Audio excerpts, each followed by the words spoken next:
What's buzzing in the world of legends and breaking news? From dazzling lights on new bridges to shocking political upheaval and major film deals to surprising stock moves, Legends Nexus is bringing you the absolute latest. We've got the inside scoop on the Gordie Howe International Bridge lighting up the night. Stick around, because you won't want to miss a single second of this. Next up, we're diving into the escalating unrest in Nepal that has its airport shut down. This is a developing situation with major implications, and we've got the details you need to know. Then, we're shifting gears to a massive acquisition shaking up the film industry. Myriad Pictures is making big moves with Buffalo 8, and we'll break down what this means for your favorite movies and future productions. And finally, we're tracking a significant stock sale by Representative Josh Gottheimer involving IBM. Get the breakdown on this financial move and what it could signal. Stick around, because you won't want to miss a single second of this. Make sure you're subscribed and the notification bell is on. The Gordie Howe International Bridge is starting to shine, quite literally. This incredible megaproject, connecting Canada and the United States, is one step closer to opening with the recent testing of its new lighting system. For some time, the bridge has been a visible landmark during the day, but now, with 164 streetlights switched on for testing after sunset, it's becoming a nighttime spectacle. The Windsor-Detroit Bridge Authority, the Crown Corporation overseeing this monumental undertaking, began these light tests in late August, with further testing potentially continuing over the next couple of weeks. But this is just the beginning, as the bridge is slated to eventually feature an additional 5,000 aesthetic lights, curated by the renowned Canadian artist Douglas Coupland, known for his striking installations like the Northern Lights on Calgary's Telus Sky Tower. Beyond the illumination, new line painting is also appearing, clearly marking out the lanes and shoulders, signaling further progress toward its operational phase. The bridge will feature 3 lanes of traffic in each direction and a multi-use path for cyclists and pedestrians. While initial plans aimed for a 2024 opening, and later pushed to fall 2025, reports now suggest a possible 2026 opening, though the WDBA states it's too early to confirm an exact date for traffic, bikes, or walkers. The commitment to keeping everyone informed as they approach the opening remains a priority. Public reaction is buzzing with anticipation for the bridge's completion, with many eager to see the full illumination and experience the new crossing. Analysts are watching the project's timeline closely, noting the extended schedule but acknowledging the scale of the infrastructure.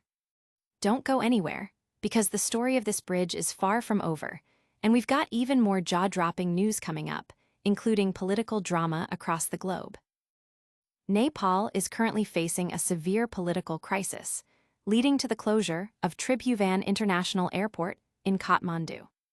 Prime Minister KP Sharma Oli has resigned amidst escalating protests, with reports indicating he is preparing to flee the country, possibly to Dubai. This unrest is largely driven by what's being called Gen Z protests, highlighting a significant public demand for change.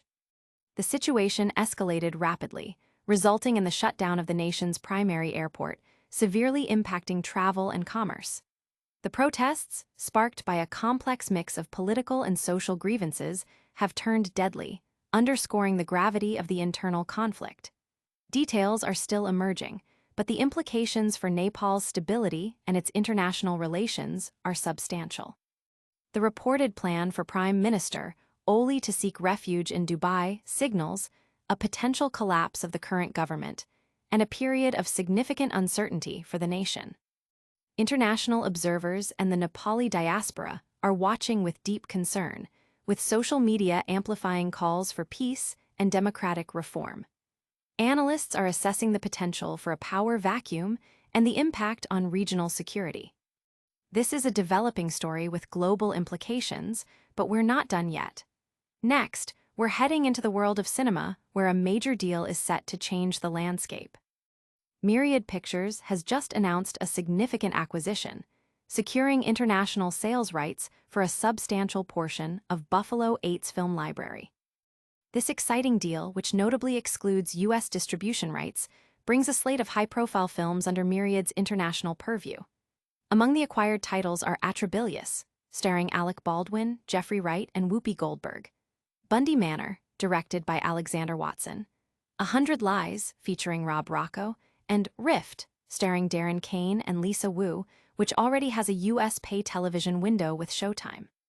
Kirk D'Amico, CEO of Myriad Pictures, expressed enthusiasm for the partnership, stating, "We are looking forward to working with the team at Buffalo 8 to help expand their sales and distribution reach internationally."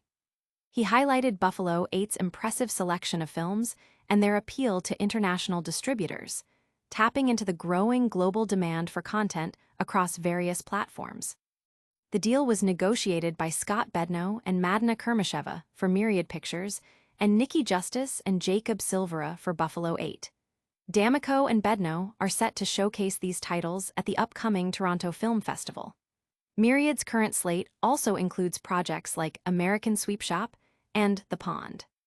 Industry insiders are calling this a strategic move that could significantly boost both companies' global footprints. Filmmakers and distributors are keenly watching how these titles perform internationally following the acquisition. That's a huge win for Myriad Pictures, but our news doesn't stop there. Get ready for some financial news that might surprise you as we look at a U.S. representative's recent stock activity. Representative Josh Gottheimer has recently divested shares of the tech giant International Business Machines Corporation. According to a filing disclosed on September 5th, the New Jersey Democrat sold between $1,001 and $15,000 worth of IBM stock on August 12th, executing the trade through a Morgan Stanley account. This transaction comes as IBM stock has seen fluctuations, trading around $256.20 and experiencing analyst target price adjustments from firms like Goldman Sachs and Royal Bank of Canada, with most maintaining a buy or hold rating. IBM, a global leader in integrated solutions and services, reported strong quarterly earnings with $2.80 EPS, beating estimates and showing a year-over-year revenue increase of 7.7%. The company also announced a quarterly dividend of $1.68 per share. While institutional investors hold a significant portion of its stock, Gottheimer's sale, though modest in reported value, draws attention given his position. Analysts, however, are currently recommending other stocks over IBM for immediate investment opportunities, according to some market insights. This move by Representative Gottheimer has sparked discussions among financial watchers and constituents alike, with many analyzing the potential implications of a lawmaker selling shares in a major corporation. Market analysts are closely monitoring IBM's performance and any insider trading activity. That's a wrap on today's top stories, but before you go, let's quickly recap the biggest headlines. And that's a wrap on today's Legends Nexus. We covered the stunning new lights illuminating the Gordie Howe International Bridge, the intense protests and airport closure in Nepal, the major film library acquisition by Myriad Pictures from Buffalo 8, and Representative Josh Gottheimer's sale of IBM shares. If you want to stay ahead of the curve on all things news and trends, make sure you hit that like button, subscribe to Legends Nexus for more exclusive updates, ring the notification bell so you never miss a video, and drop a comment below telling us which story fascinated you the most. Don't forget to follow us on all our social platforms for even more content. We'll see you in the next one.